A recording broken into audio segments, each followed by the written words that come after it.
जय हिंद दोस्तों। आप सभी का स्वागत है हमारे इस YouTube चैनल आशुतोष एकेडमी में। ये हमारा पंचायती राज का तीसरा वीडियो है दोस्तों। इससे पहले 2 वीडियो मैंने ऑलरेडी अपलोड कर चुका है, आप जाकर के उसे भी देखिए, आपको बहुत अच्छा लगेगा और प्रश्न को हल करने में बहुत आसानी होगी। ये हर एक एग्ज़ाम के लिए बहुत महत्वपूर्ण है, बिहार एसएससी के लिए खास करके ज़्यादा इम्पोर्टेंट है। ठीक है, तो आज का हमारा टॉपिक है दोस्तों 73वां संविधान संशोधन, 1992 का 73वां संविधान संशोधन।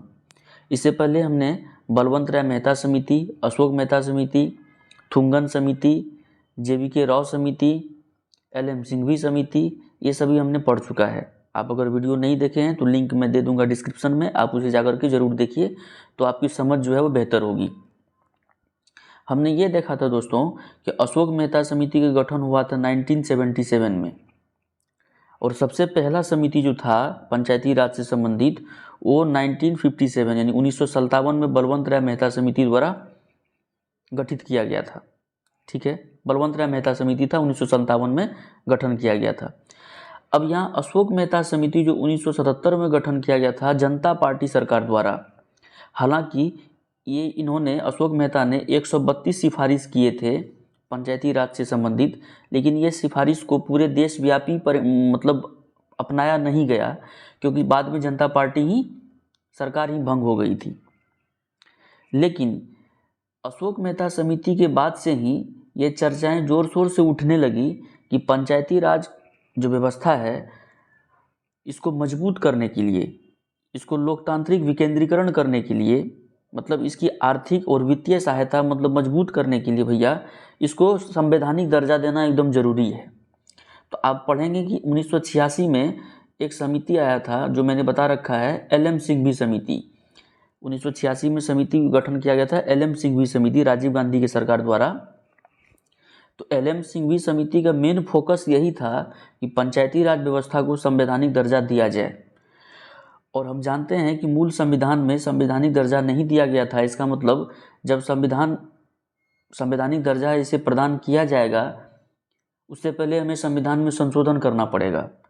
लेकिन ये 1992 जो यहाँ लिखा हुआ है दोस्तों, इसका मतलब ये नहीं कि 1992 ये पहली बार संविधान में इस पंचायती राज को संवैधानिक दर्जा देने के लिए मांग किया गया। इससे पहले भी आप जानते हैं, मैंने बता रखा है कि 1989 में सबसे पहले राजीव गांधी ने, 1989 में सबसे पहले राजीव गांधी ने ये प्रयास किया था कि पंचायती राज व्यवस्था को संवैधानिक दर्जा दिया जाए।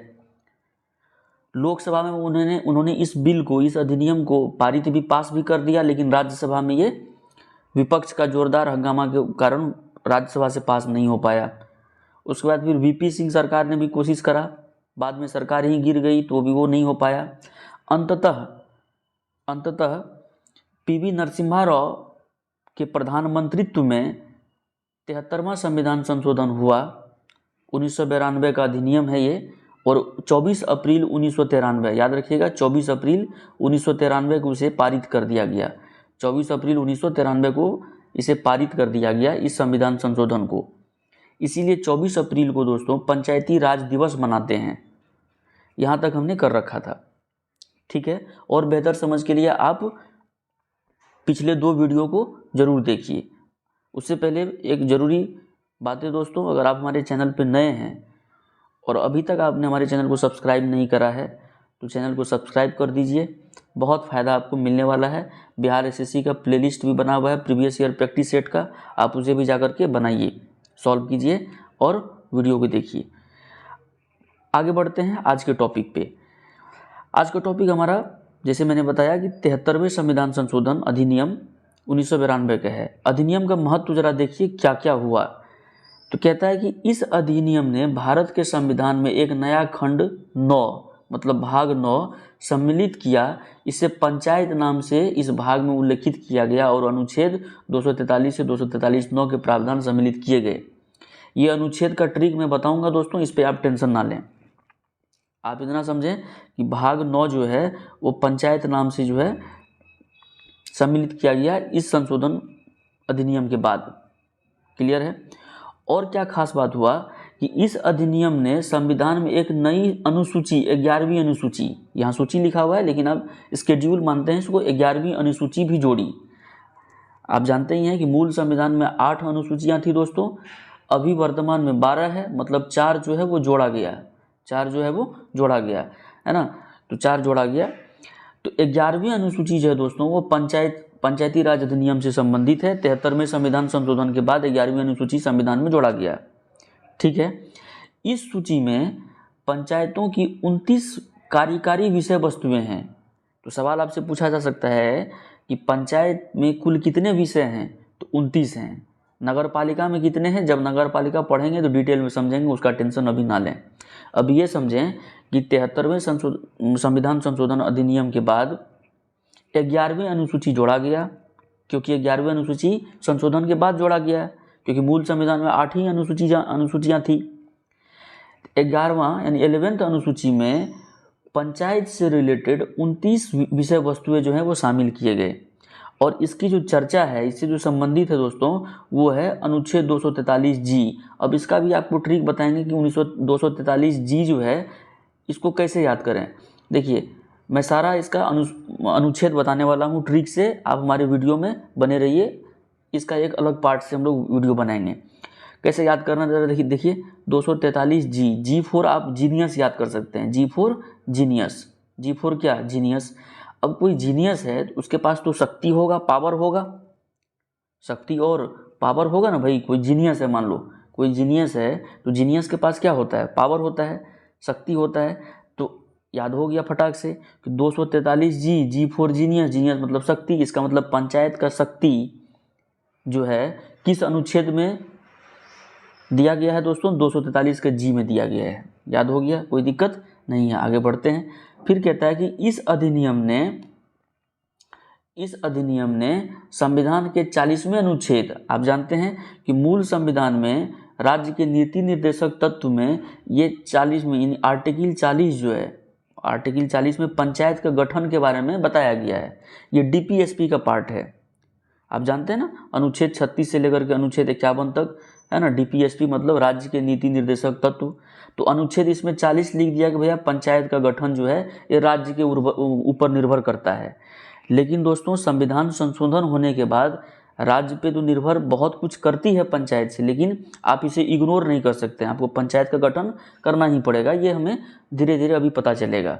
तो बता क्या रहा है कि अनुच्छेद 40 में एक व्यवहारिक रूप दिया, जिसमें कहा गया कि ग्राम पंचायतों को गठित करने के लिए राज्य कदम उठाएगा और उन्हें उन आवश्यक शक्तियों और अधिकारों से विभूषित करेगा जिससे कि वे स्वशासन की इकाई की तरह कार्य करने में सक्षम हो। मतलब राज्य को ये क्या करना, कंपलसरी कर दिया।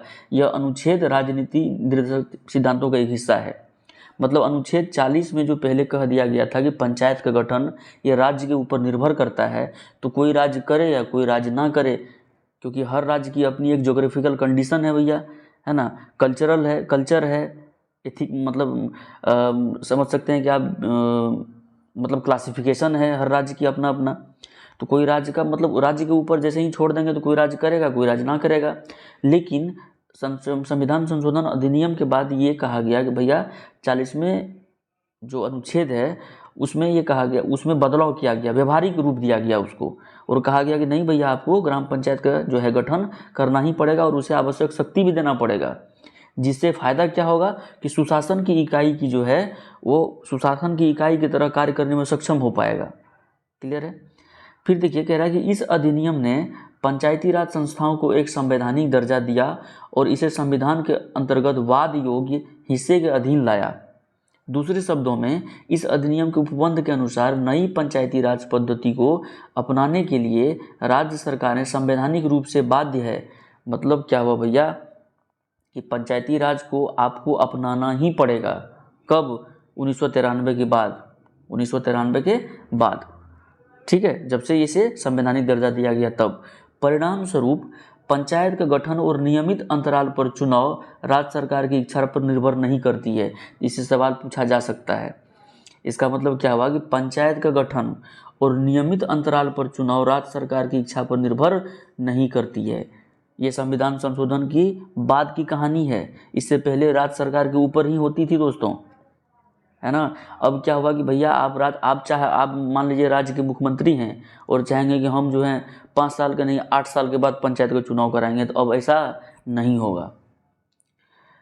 इस अधिनियम के उपबंधों को 2 हिस्सों में बांटा जा सकता है। पहला हिस्सा एक अनिवार्य और स्वैच्छिक। एक अनिवार्य मतलब जो है हिस्सा ये कि आपको करना ही पड़ेगा। स्वैच्छिक हिस्सा वो जो अपने ऊपर डिपेंड करता है, किसके ऊपर? राज्य के ऊपर।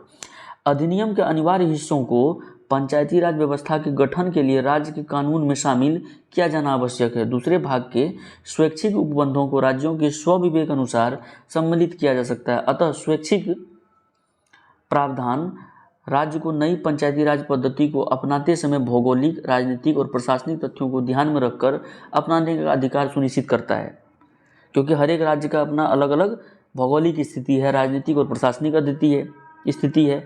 यह अधिनियम देश में जमीनी स्तर पर लोकतांत्रिक संस्थाओं के विकास में एक महत्वपूर्ण कदम है।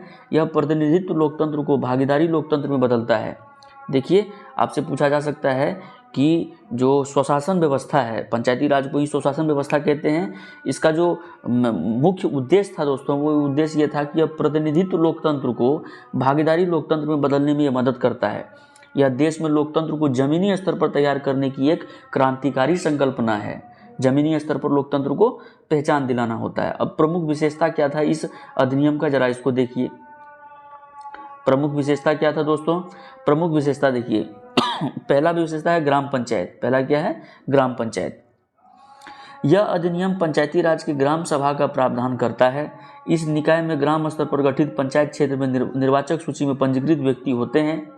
ठीक है, अतः यह पंचायत क्षेत्र में पंजीकृत मतदाताओं की एक ग्राम स्तरीय सभा है। यह उन शक्तियों का प्रयोग करेगी और ऐसे कार्य निष्पादित कर सकती है जो राज्य के विधानमंडल द्वारा निर्धारित किए गए हैं। तो ग्राम सभा की ये कहानी होगी। अब देखिए, त्रिस्तरीय प्रणाली। आप जानते हैं बलवंत राय मेहता साहब गठन 1957 में उन्होंने सिफारिश किया था कि त्रिस्तरीय पंचायती राज व्यवस्था होनी चाहिए। इस अधिनियम में सभी राज्यों के लिए त्रिस्तरीय प्रणाली का प्रावधान किया गया है। अब देखिए, हर राज्यों के लिए कंपलसरी कर दिया गया त्रिस्तरीय पंचायती व्यवस्था अपनाना है। लेकिन आपको याद होगा कि 1957 के बाद तमिलनाडु ने द्विस्तरीय, राजस्थान ने त्रिस्तरीय और पश्चिम बंगाल ने चतुर्थ स्तरीय पंचायती व्यवस्था को अपनाया था। ये सब जो नाटकबाजी था उस सबको ख़त्म करके जब इसे संवैधानिक दर्जा दिया गया तो ये कंपलसरी कर दिया कि हर राज्य जो है त्रिस्तरीय पंचायती राज व्यवस्था का प्रणाली को जो ही अपनाएगा। अर्थात ग्राम, माध्यमिक और जिला स्तर पर पंचायत। ग्राम मतलब गांव लेवल पे, माध्यमिक मतलब ब्लॉक लेवल पे और जिला स्तर पर। अतः यह अधिनियम पूरे देश में पंचायत राज की संरचना में समरूपता लाता है ना। फिर भी ऐसा राज्य जिसकी जनसंख्या 20 लाख से ऊपर न हो को माध्यमिक स्तर पर पंचायतों को गठन न करने की छूट देता है। अब देखिए, यहाँ से सवाल बन सकता है, इंपॉर्टेंट है। ऐसा राज्य जिसका 20 लाख से ऊपर जनसंख्या नहीं है, मतलब 20 लाख से कम जनसंख्या है, 20 लाख से ऊपर नहीं है, मतलब 20 लाख से ऊपर जनसंख्या नहीं है, वो ब्लॉक लेवल का पंचायत को क्या कर सकते हैं? इग्नोर कर सकते हैं। तो याद रखिएगा, 20 लाख से ऊपर जनसंख्या जिसका नहीं है, 20 लाख से ऊपर जनसंख्या जिसका नहीं है, तो माध्यमिक स्तर पर पंचायत का गठन उसे ना करने की छूट देती है कि आप चाहें तो आप नहीं भी कर सकते हैं, कोई दिक्कत नहीं। अब देखिए, सदस्यों एवं अध्यक्ष का चुनाव कैसे होता है, जरा देखिए इस पर। कहता है गाँव, माध्यमिक तथा जिला स्तर पर पंचायतों के सभी सदस्य लोगों द्वारा सीधे चुने जाएंगे। गाँव मतलब ग्राम मतलब पंचायत लेवल पे, माध्यमिक ब्लॉक लेवल पे और जिला स्तर पर जो पंचायत के सभी सदस्य हैं वो लोगों द्वारा डायरेक्ट इलेक्शन द्वारा चुने जाएंगे। इसके अलावा माध्यमिक एवं जिला स्तर पर पंचायत के अध्यक्ष का चुनाव निर्वाचित सदस्यों द्वारा उन्हीं में से अप्रत्यक्ष रूप से होगा। जैसे, नहीं समझूंगा, जरा देखिए। आप देखिए, जब समिति वोट करता है तो बनता है ब्लॉक में प्रमुख, आप नाम सुना होगा प्रमुख। और जब जिला परिषद वोट करता है तो उसका होता है अध्यक्ष को चेयरमैन कहते हैं। क्या कहते हैं? चेयरमैन कहते हैं। तो ये प्रमुख जनता द्वारा डायरेक्ट नहीं चुना गया है, समिति ने चुना है, और समिति जनता द्वारा डायरेक्ट चुना गया है। जिला परिषद का सदस्य जो है वो जनता द्वारा डायरेक्ट चुना गया है, लेकिन जिला परिषद जब वोट करते हैं तो चेयरमैन बनता है। यही बात यह कह रहा है, कोई दिक्कत नहीं। कह रहा है कि किसी पंचायत के अध्यक्ष यानी चेयरपर्सन अथवा पंचायत के अन्य सदस्यों जो कि प्रत्यक्ष अथवा अप्रत्यक्ष ढंग से निर्वाचित हुए हैं कि पंचायत की बैठकों में मत देने का अधिकार होगा। मतलब निर्वाचित हुए हैं चाहे डायरेक्ट या इनडायरेक्ट तरीके से, वह ग्राम पंचायत की बैठकों में, मतलब पंचायत की बैठकों में मत देने का अधिकार होगा। मतलब समिति भी वोट दे सकता है और प्रमुख भी दे सकता है, जिला परिषद सदस्य भी दे सकता है और चेयरमैन भी दे सकता है। अब सीटों का आरक्षण जरा देखिए, यह अधिनियम प्रत्येक पंचायत में अभी सभी तीनों स्तर पर अनुसूचित जाति मतलब SC तथा जनजाति मतलब ST को उनकी संख्या की कुल जनसंख्या के अनुपात में सीटों का आरक्षण उपलब्ध कराता है। मतलब according to the population of SC and ST reservations are allowed, है ना, रिजर्वेशंस जो है वो दिया गया है जनसंख्या के हिसाब से, ठीक है। राज्य, विधानमंडल, गांव या अन्य स्तर पर पंचायतों में अनुसूचित जाति एवं जनजाति के लिए अध्यक्ष पद के लिए आरक्षण भी प्रदान करेगा, ठीक है, ये राज्य का कर्तव्य होगा। इस अधिनियम में यह व्यवस्था की गई कि आरक्षण के मसले पर महिलाओं के लिए उपलब्ध कुल सीटों की संख्या, उसमें वह संख्या भी शामिल है जिसके तहत अनुसूचित जाति और जनजाति की महिलाओं को आरक्षण दिया जाता है कि 1/3 से कम ना हो। मतलब महिलाओं की जो संख्या है वो 1/3 1/3 है ना, यानी 33.33%, यानी 33% आप मान के चलिए, यानी 33% रिजर्वेशन महिलाओं के लिए फिक्स है और इसमें ST SC की भी महिलाएं शामिल है। क्लियर है। इसके अतिरिक्त पंचायतों में अध्यक्ष व अन्य पदों के लिए हर स्तर पर महिलाओं के लिए आरक्षण 1/3 से कम नहीं होना चाहिए भैया। पंचायत में महिलाओं का आरक्षण 1/3 से कम नहीं होना चाहिए। हर लेवल की बात कर रहे हैं, गांव लेवल, पंचायत मतलब ग्राम लेवल और ब्लॉक लेवल और जिला मतलब डिस्ट्रिक्ट लेवल, तीनों लेवल पे 1/3 से कम अगर दीजिएगा आरक्षण महिलाओं को तो आप जानते ही हैं दिक्कत हो जाएगा। यह अधिनियम विधानमंडल को इसके लिए भी अधिकृत करता है कि वह पंचायत अध्यक्ष के कार्यालय में पिछड़े वर्गों के लिए किसी भी स्तर पर आरक्षण की व्यवस्था करे, ठीक है। अनुसूचित जाति एवं अनुसूचित जनजातियों के लिए पंचायतों में सीटों का आरक्षण तथा अध्यक्ष के कार्यालय का आरक्षण अनुच्छेद 334 में विनिर्धारित समापन अवधि, जो कि वर्तमान में 2020 तक 70 वर्ष हैं, बीत चुके पश्चात, ये इंपॉर्टेंट नहीं है आर्टिकल, मैं इसको ट्रिक से बताऊंगा आगे। देखिए कह रहा है कि यह भी ध्यान रखने की बात है कि पंचायतों में अध्यक्ष एवं सदस्यों दोनों के लिए SC तथा SC के लिए आरक्षण का उक्त प्रावधान अरुणाचल प्रदेश राज्य पर लागू नहीं होता है। वेरी वेरी इंपॉर्टेंट, ये लिखिए। देखिए पंचायत और किसी भी लेवल पे, गांव लेवल पे, ब्लॉक लेवल पे, जिला लेवल पे SC के लिए जो आरक्षण है, SC के लिए जो आरक्षण है वो अरुणाचल प्रदेश पर राज्य पर लागू नहीं होता है। जानते हैं क्यों? क्योंकि वहाँ पे SC है ही नहीं क्योंकि वहाँ पे SC है ही नहीं। आगे पढ़िए आपको मिलेगा। ऐसा इस कारण, याद रखिएगा, अरुणाचल प्रदेश में लागू नहीं होता SC का आरक्षण। ऐसा इस कारण कि यह राज्य पूरी तरह मूल निवासी जनजाति, वहाँ ट्राइबल ट्राइब्स रहते हैं, से आबाद है। वहाँ के मूल निवासी मतलब ट्राइबल पीपल रहते हैं और यहाँ कोई अनुसूचित जाति नहीं है, मतलब SC नहीं है। जब SC रहेगा ही नहीं तो रिजर्वेशन किसको दीजिएगा, ठीक है। तो यह प्रावधान बाद में 83वें संविधान संशोधन अधिनियम 2000 द्वारा जोड़ा गया। तो आपसे यह भी पूछा जा सकता है कि अरुणाचल प्रदेश में SC के लिए जो पंचायत में रिजर्वेशन है वो हटा दिया गया किस संविधान संशोधन द्वारा? तो 83rd कॉन्स्टिट्यूशनल अमेंडमेंट 2000 द्वारा ये जोड़ा गया था। अब पंचायतों का कार्यालय जरा देखिए क्या होता है, पंचायतों का कार्यकाल अवधि क्या है। यह अधिनियम अपनी प्रथम बैठक की तारीख से सभी स्तरों पर पंचायतों का कार्यकाल 5 वर्ष के लिए निश्चित करता है। तथापि समय पूरा होने से पूर्व भी उसे विघटित किया जा सकता है। मान लीजिए कोई प्रॉब्लम हो गया तो 5 साल से पहले भी इसको विघटित मतलब समाप्त किया जा सकता है। इसके बाद पंचायत गठन के लिए नए चुनाव होंगे, ठीक है। अब देखिए इंपॉर्टेंट बात क्या है यहाँ पे।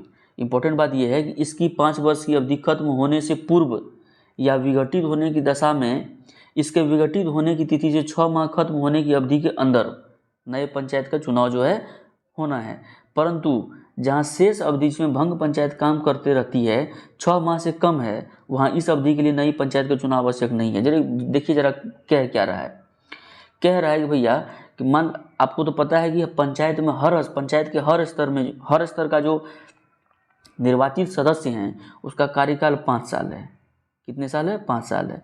लेकिन ये 5 साल से पहले भी विघटित किया जा सकता है। अगर विघटित करेंगे तो फिर से नए चुनाव करा करके पंचायतों का गठन करना पड़ेगा। बहुत बढ़िया। लेकिन कंडीशन क्या है कि मान लीजिए कि एक पंचायत का गठन हुआ 2000 ईस्वी में, तो 5 साल के बाद मतलब यानी 2005 तक जो है ये अपना कार्यकाल रहेगा, क्योंकि 5 साल का होता है। लेकिन मान लीजिए कि इसको 2002 में विघटित कर दिया गया, एक्चुअल में होना चाहिए 2005 तक कार्यकाल इसका, लेकिन 2000 ईस्वी में बना और 2002 में विघटित कर दिया। तो 2002 में विघटित करने के बाद फिर से चुनाव होगा और फिर जो है ये 2005 तक रहेगा, यानी 3 साल के लिए हुआ रहेगा कार्यकाल 2005 तक ही, लेकिन फिर से 2002 में चुनाव करा करके 2005 तक लेके जाना है। लेकिन मान लीजिए 2005 आने में, 2000 में गठन हुआ था, 2005 आने में मात्र 6 महीना से कम समय है, 6 महीना से कम समय है, 6 महीना से कम समय है। और उससे पहले यानी 6 महीना से कम समय में, मतलब 2005 आने में 6 महीने से कम टाइम है और पंचायत का हो गया विघटन, तो क्या फिर से चुनाव कराया जाएगा? तो नहीं कराया जाएगा। ये बात यहीं लिखा हुआ है, आप इसे पढ़ लीजिएगा, ठीक है। करा यह भी है कि एक भंग पंचायत के स्थान पर गठित पंचायत जो भंग पंचायत की शेष अवधि के लिए गठित की गई है, वह भंग पंचायत की शेष अवधि तक ही कार्यरत रहेगी। मैंने भी बताया ना कि 2000 ईस्वी से 2005 तक आपको कार्यकाल है, लेकिन 2002 में अगर विघटित हो गया तो जो 2002 में मुखिया और समिति बनेगा वो बेचारा को 3 साल मौका मिलेगा, क्योंकि 2000 से 2005 तक होना है। अब विघटित हो गया 2002 में, इसके लिए 3 साल ही रहेगा, फिर से 2005 में नई चुनाव होना है। तो इसी बात को यहाँ बताया गया है, समझिएगा। दूसरे शब्दों में, एक पंचायत जो समय पूर्व भंग होने पर पुनर्गठित हुई है वह पूरे 5 वर्ष की निर्धारित अवधि तक कार्यरत नहीं होती है, बल्कि केवल बचे हुए समय के लिए ही कार्यरत होती है। बात सही है। अब अनर्हताएँ क्या है, मतलब कंडीशन क्या है, जरा देखिए। कोई भी व्यक्ति पंचायत का सदस्य नहीं बन पाएगा यदि वह निम्न प्रकार से अनर्ह होगा। आपको पंचायत का सदस्य जो है आप नहीं बन पाएंगे, उसके लिए कंडीशन क्या क्या है, जरा देखिए क्या क्या कंडीशन है। राज्य विधानमंडल के निर्वाचित होने के उद्देश्य से संबंधित राज्य में उस समय प्रभावी कानून के अंतर्गत अथवा राज्य विधानमंडल द्वारा बनाए गए किसी भी कानून के अंतर्गत, लेकिन किसी भी व्यक्ति को इस बात पर अयोग्य घोषित नहीं किया जाएगा कि वह 25 वर्ष से कम आयु का है यदि वह 21 वर्ष का आयु पूरा कर चुका है। यानी सिंपल बात, एक बात बता देते हैं आपको, ये कहानी उतना समझने की ज़रूरत नहीं है, सिंपल बात ये बात जान लीजिए। अगर आपको वोट डालना है तो आपकी एज कितनी होनी चाहिए? तो कहेंगे कि वोट डालने के लिए भैया तो प्रधानमंत्री बना देता है 18 साल का लड़का, क्योंकि एमपी के लिए भी वोट डालने का उम्र कितना है? 18 साल। विधायक के लिए भी 18 साल, और मुखिया समिति और जिला परिषद का भी 18 साल। लेकिन अगर आपको ग्राम पंचायत में मुखिया बनना है तो मुखिया बनने के लिए चुनाव लड़ना ना पड़ेगा जी, सुतल मुखिया थोड़ी ना बनेगा। तो चुनाव लड़ने के लिए आपको कम से कम 21 साल का उम्र होना चाहिए, 21 ईयर्स। यानी ग्राम सभा का सदस्य बनने के लिए आपको 21 साल का सदस्य होना चाहिए, लेकिन वोट डालने के लिए उम्र कितना है? 18 साल है। तो याद रखिएगा, यही कहानी ये बता रहा है, ठीक है, और कोई बात नहीं है भैया। कह रहा है कि सभी प्रश्न जो है राज्य विधान द्वारा निर्धारित प्राधिकार को संदर्भित किए जाएंगे। बात सही है, कोई बात नहीं। अब देखिए राज्य निर्वाचन आयोग। अब राज्य निर्वाचन आयोग जो है उसका काम क्या है? उसका काम यही है कि पंचायत का चुनाव कराना, ग्राम पंचायत का चुनाव कराना राज्य निर्वाचन आयोग का काम है। एमपी का चुनाव कौन कराता है भैया? तो केंद्रीय निर्वाचन आयोग। एमएलए का चुनाव कौन कराता है दोस्तों? तो केंद्रीय निर्वाचन आयोग। कोई दिक्कत नहीं। राज्य निर्वाचन आयोग का काम क्या है भैया? राज्यों में जो पंचायती राज व्यवस्था है उसका चुनाव कराना। और इसका गठन किसके द्वारा होता है?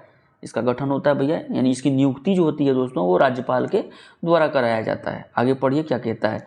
चुनाव प्रक्रिया की तैयारी की देखरेख करना, निर्देशन देना, मतदाता सूची है ना तैयार करना और नियंत्रण और पंचायतों के सभी चुनाव को संपन्न कराने की शक्ति राज्य निर्वाचन आयोग में निहित होगी।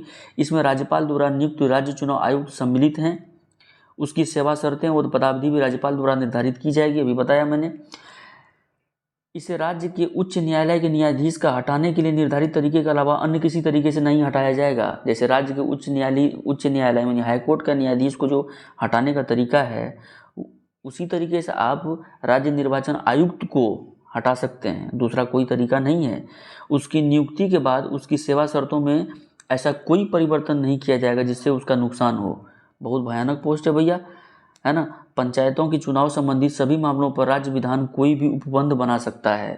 राज्य विधान जो है कोई भी उपबंध बना सकता है। अब शक्ति और कार्य, आप जानते हैं पंचायत का शक्ति और कार्य भी मैंने बताया था ट्रिक से कि 243 जीनियस आदमी के पास शक्ति होगा, जी से जीनियस, याद रखिएगा 243 में शक्ति और कार्य के बारे में वर्णन किया गया है, अनुच्छेद 243 जी। कह रहा है कि राज्य विधानमंडल पंचायतों को आवश्यकता अनुसार ऐसी शक्तियों और अधिकार दे सकता है जिससे कि वह स्वशासन संस्थाओं के रूप में कार्य करने में सक्षम हो। इस तरह की योजना में उपयुक्त स्तर पर पंचायतों के अंतर्गत शक्तियां और जिम्मेदारियां प्रत्यापित की जाएं जो निम्नलिखित से संबंधित है। क्या क्या है जरा देखिए। कह रहा है कि आर्थिक विकास और सामाजिक न्याय के कार्यक्रमों को तैयार करने से, क्लियर है, आर्थिक विकास और सामाजिक न्याय में सौंपे जाए कार्यक्रम का कार्यान्वित करना, जिसमें 11वीं अनुसूची के 29 मामले हैं, 29 विषय दिए गए हैं, उससे संबंधित आप क्या कर सकते हैं, कार्य कर सकते हैं। कह रहा है कि वित्त राज्य विधानमंडल निम्न अधिकार रखता है, पंचायतों को उपयुक्त कर, चुंगी, शुल्क लगाने और उनके संग्रहण के लिए प्राधिकृत कर सकता है। ठीक है, राज्य विधानमंडल राज्य सरकार द्वारा आरोपित और संग्रहित कर, चुंगी, मार्ग कर और शुल्क पंचायतों को सौंपे जा सकते हैं। कहते हैं राज्य की समेकित निधि से पंचायत को अनुदान सहायता देने के लिए उपबंध करता है। अब देखिए, याद रखिए, ये पूछता है राज्य की समेकित निधि, जैसे केंद्र में संचित निधि होता है ना, वैसे राज्य की समेकित निधि या संचित निधि से पंचायतों को अनुदान मतलब फंड सहायता देने के लिए उपबंध करता है। ठीक है, निधियों के गठन का उपबंध करेगा जिसमें पंचायतों को दिया गया सारा धन जमा होगा। अब वित्त आयोग है ना, पंचायतों का राज्य यानी वित्त आयोग जो है वो ग्राम पंचायत के वित्त आयोग का गठन जो है 243 आई में है। किसमें है दोस्तों? आई में। I for income, I for income, income मतलब वित्त, तो वित्त आयोग आप ट्रिक से इसको याद रख सकते हैं। हालांकि आर्टिकल को हम लोग ट्रिक से समझेंगे, बार बार बता रहा हूँ। अब देखिए, राज्य का राज्यपाल प्रत्येक 5 वर्ष के पश्चात पंचायतों की वित्तीय स्थिति की समीक्षा के लिए वित्त आयोग का गठन करेगा। जैसे केंद्र में वित्त आयोग राष्ट्रपति के द्वारा प्रत्येक 5 वर्ष में केंद्र और राज्य के बीच फंड का यानी फंड का जो है आवंटन मतलब वित्त का आवंटन के लिए गठन करता है राष्ट्रपति। वैसे ही राज्य में पंचायत और राज्य के बीच में फंड का यानी साख का जो है वित्तीय स्थिति की समीक्षा के लिए प्रत्येक 5 वर्ष पर राज्यपाल वित्त आयोग का गठन करेगा। वह आयोग राज्यपाल को निम्न सिफारिश करेगा। क्या क्या सिफारिश करता है जरा देखिए तो। राज्य सरकार द्वारा लगाए गए कुल करों, चुंगी, मार्ग एवं एकत्रित शुल्कों का राज्य और पंचायतों के बंटवारा को और सभी स्तरों पर पंचायतों के बीच शेयरों का आवंटन, ये सिफारिश करेंगे किसको? राज्यपाल को, वित्त आयोग। करों, चुंगी, मार्ग कर और शुल्कों का निर्धारण जो पंचायतों को सौंपे गए हैं। राज्य के समेकित निधि कोष से पंचायत को दी जाने वाली अनुदान सहायता। ठीक है, पंचायतों की वित्तीय स्थिति के सुधार के लिए आवश्यक उपाय। तीसरा है कि राज्यपाल द्वारा आयोगों को सौंपे जाने वाला कोई भी मामला जो पंचायतों को मजबूत वित्त के लिए हो। आगे पढ़िए, कहता है कि राज्य विधानमंडल आयोग की बनावट, इसके सदस्यों की आवश्यक अर्हता तथा उनके चुनने के तरीकों को निर्धारित कर सकता है। राज्यपाल आयोग द्वारा की गई सिफारिशों को की गई कार्यवाही रिपोर्ट के साथ राज्य विधानमंडल के समक्ष प्रस्तुत करेगा। और केंद्रीय वित्त आयोग भी राज्य के पंचायतों को पूरक स्रोतों में वृद्धि के लिए राज्य की समेकित विधि आवश्यक उपायों के बारे में सलाह देगा। राज्य वित्त आयोग द्वारा की गई सिफारिशों के आधार पर लेखा परीक्षण राज्य विधानमंडल पंचायतों के खातों की देखरेख और उनके परीक्षण के लिए प्रावधान बना सकता है।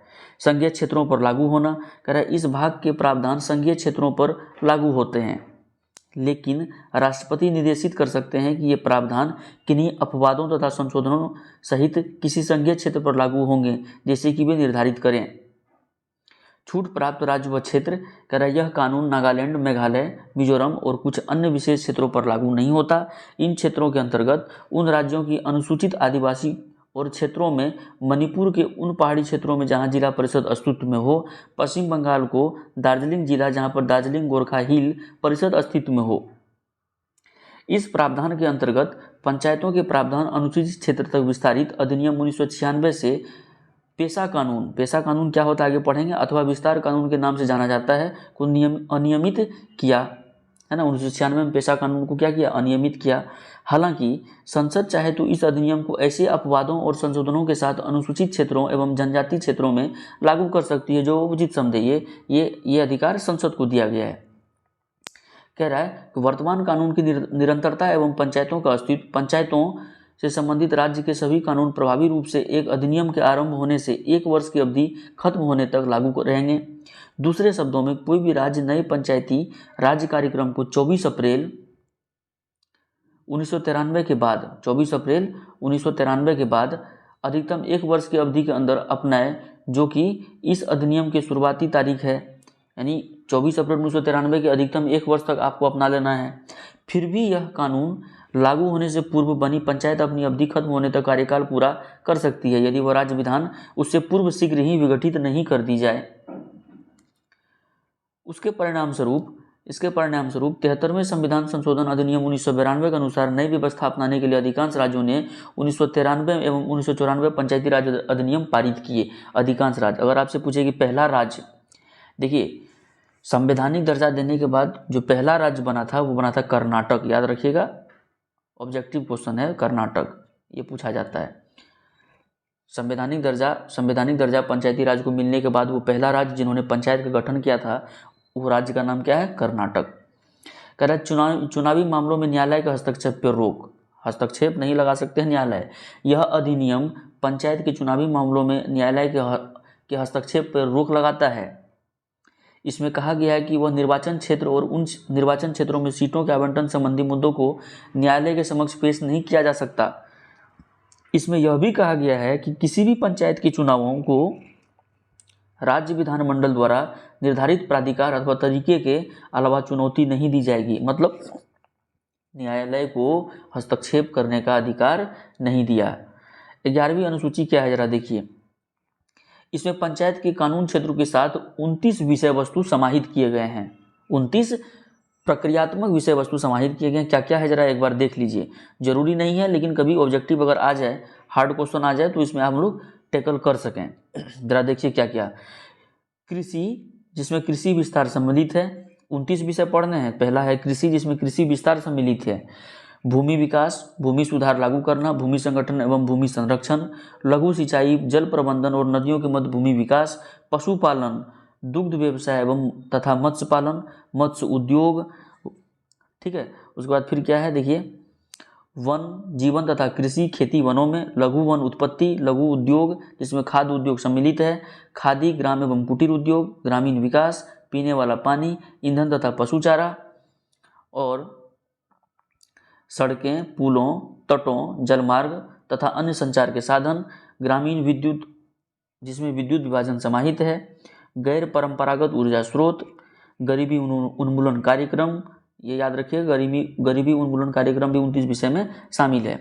प्राथमिक और माध्यमिक शिक्षा संबंधी विद्यालय, यांत्रिक प्रशिक्षण एवं व्यावसायिक शिक्षा, वयस्क एवं गैर वयस्क औपचारिक शिक्षा, एडल्ट्री एजुकेशन, पुस्तकालय भी है सम्मिलित दोस्तों, और सांस्कृतिक कार्य है ना, सांस्कृतिक कार्य। तो ये था संविधान संशोधन, जो 73वें संविधान संशोधन हुआ उससे। उसके बाद फिर 29 विषय वस्तु में देखिए 22वें नंबर पे है क्या, बाजार एवं मेले, स्वास्थ्य एवं स्वास्थ्य संबंधी संस्थाएं जिसमें अस्पताल, प्राथमिक स्वास्थ्य केंद्र तथा दवाखाने शामिल हैं, पारिवारिक समृद्धि, महिला एवं बाल विकास, सामाजिक समृद्धि जिसमें विकलांग व मानसिक रोगियों की समृद्धि निहित है।